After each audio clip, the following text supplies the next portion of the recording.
IPL 2025 సీజన్లో Delhi Capitals అజేయంగా సాగుతోంది. 4వ మ్యాచ్లోనూ విజయం సాధించిన ఢిల్లీ పాయింట్ల పట్టికలో 2వ స్థానంలో కొనసాగుతోంది. గుజరాత్ 5 మ్యాచుల్లో 4 విజయాలతో నెట్ రన్ రేట్ మెరుగ్గా ఉండటంతో అగ్రస్థానంలోకి దూసుకెళ్లింది. టాప్ బ్యాటర్లు విఫలమైన సమయంలో అద్భుత ప్రదర్శన చేసిన KL Rahul player of the match award దక్కించుకున్నాడు.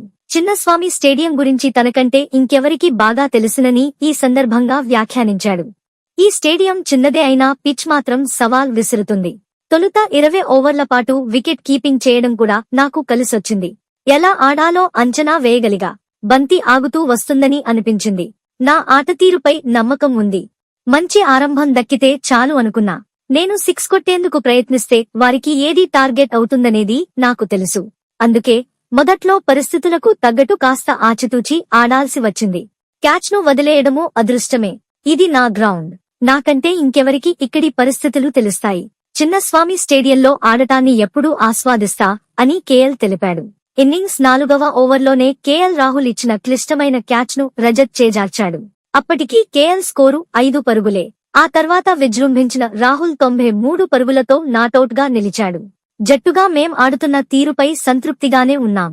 4 మ్యాచుల్లో 4 విజయాలు సాధించడం సంతోషమే. ఆర్సీబీ బ్యాటర్లు పేసర్లను ఎదుర్కోవడాన్ని ఇష్టపడతారు. దీంతో ఆరంభంలోనే స్పిన్ను తీసుకొచ్చా. బౌన్స్ ఉన్నప్పటికీ బంతి ఆగుతూ వెళ్తుండటం గమనించా. అందుకే పవర్ ప్లేలో స్పిన్నర్లను ఆడటం కష్టమని భావించా. ఇక 19వ ఓవర్ వేయాలని తీసుకున్న నిర్ణయం వ్యూహాత్మకం తప్పిదంగా అనిపించింది. చివరికి మేం విజయం సాధించాం. కుల్దీప్ ఎన్నో ఏళ్లుగా కీలక సమయాల్లో అద్భుతంగా బౌలింగ్ వేస్తున్నాడు. విప్రస్ గురించి ప్రత్యేకంగా చెప్పాలి. 18వ ఓవర్లో ఆత్మవిశ్వాసంతో బంతులేశాడు. బ్యాటర్గా నా పని కేఎల్ రాహుల్ వంటి వారిపై ఒత్తిడి లేకుండా చేయడమే. ఛాంపియన్స్ ట్రోఫీ నుంచి అతడి ఫామ్ అలానే ఉంది.